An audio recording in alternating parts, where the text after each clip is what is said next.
everyone. How are you all? I hope you all are enjoying good learning. आज हम लोग class 10 first flight NCERT English book में poem पढ़ेंगे. Poem है fire and ice, composed by Robert Frost. तो आपको मालूम है रॉबर्ट फ्रॉस्ट अमेरिकन पोएट थे. पुलित्जर पुरस्कार भी इन्हें मिला था. और आज हम इनकी पोयम फायर एंड आइस के बारे में पढ़ते हैं. तो टेक्स्ट बुक रीडिंग स्टार्ट करते हैं पोयम की. Some say the world will end in fire.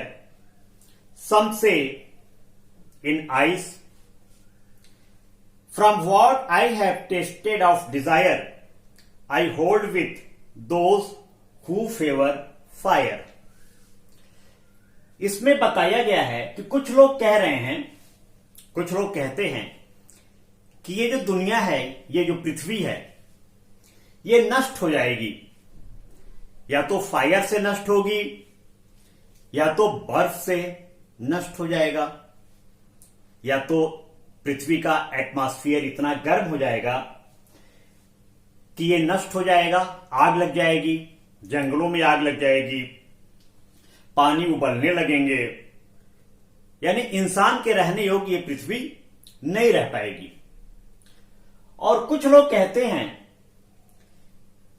कि ये पृथ्वी बर्फ से, यानी समुद्रों में बर्फ जम जाएगा, नदियों में बर्फ जम जाएगी. इस तरह से पृथ्वी नष्ट हो सकती है. जीवन की संभावना पृथ्वी पे नष्ट हो सकती है. But if it had to perish twice, I think I know enough of hate to say that for destruction ice is also great and would suffice. अब इसमें एक चीज आपको ध्यान देनी है. फायर और आइस, यहां पे जो फायर है वो सिंबॉलिक है, प्रतीकात्मक है. किसका प्रतीक है? फायर डिजायर का प्रतीक है. और आइस नफरत का प्रतीक है, घृणा का प्रतीक है, हैट्रेड का प्रतीक है. यानी रॉबर्ट फ्रॉस्ट ये कहना चाहते हैं इस सिंबॉलिक पोयम में कि ये पृथ्वी लोगों के ग्रीड से, लोगों के लालच से, लोगों के डिजायर से नष्ट हो जाएगी. लोग जो रूलर हैं, जैसे जर्मनी का रूलर था हिटलर, आपने देखा कैसे उसने वर्ल्ड वॉर में दुनिया में तबाही मचाई थी. कैसे अमेरिका ने जापान के ऊपर उसके दो शहरों पे, हिरोशिमा और नागासाकी पे एटम बम ड्रॉप किए थे, एटम बम गिराए थे. तो इस तरह से यह पृथ्वी लोगों के डिजायर से, लोगों के लालच से खत्म हो जाएगी. या आइस से, यानी हेट्रेड से, घृणा से. लोग एक दूसरे से इतना घृणा करेंगे, एक दूसरे धर्म से, एक दूसरे संप्रदाय से इतना लोग हेट करेंगे, इससे भी लोग एक दूसरे के दुश्मन बनेंगे और एक दूसरे को देखना पसंद नहीं करेंगे और एक दूसरे को किल कर सकते हैं. इस तरह भी पृथ्वी खत्म हो सकती है. और इस पृथ्वी पे जो भी प्राणी हैं उनको समस्या उत्पन्न हो सकती है.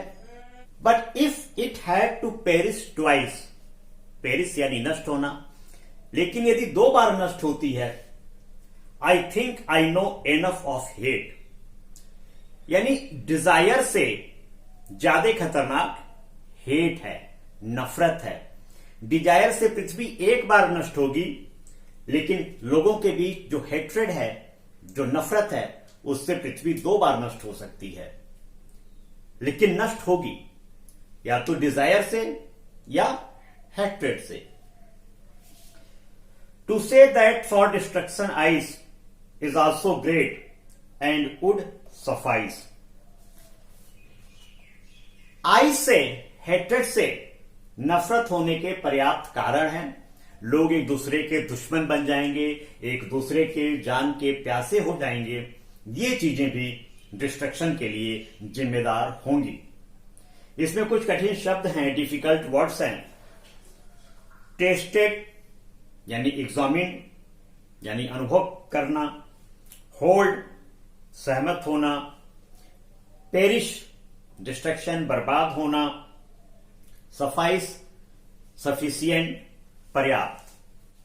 तो रॉबर्ट फ्रॉस्ट ने इस पोयम के माध्यम से हम सभी लोगों को यह संदेश दिया है कि हम सभी लोगों को, सारे पृथ्वीवासियों को अपने डिजायर को, अपने ग्रीड को, अपने हेट्रेड को दूर करना चाहिए। इन सब चीजों को अपने करीब नहीं आने देना चाहिए। रॉबर्ट फ्रॉस्ट इस बात को कहते हैं कि जो मनुष्य की ग्रीड है, जो मनुष्य का लालच है, वो पृथ्वी की तबाही का कारण बन सकता है। आपने देखा भी होगा first world war, second world war में कितनी तबाही पृथ्वी पे मची थी। इसी तरह से हेट्रेड है, नफरत है।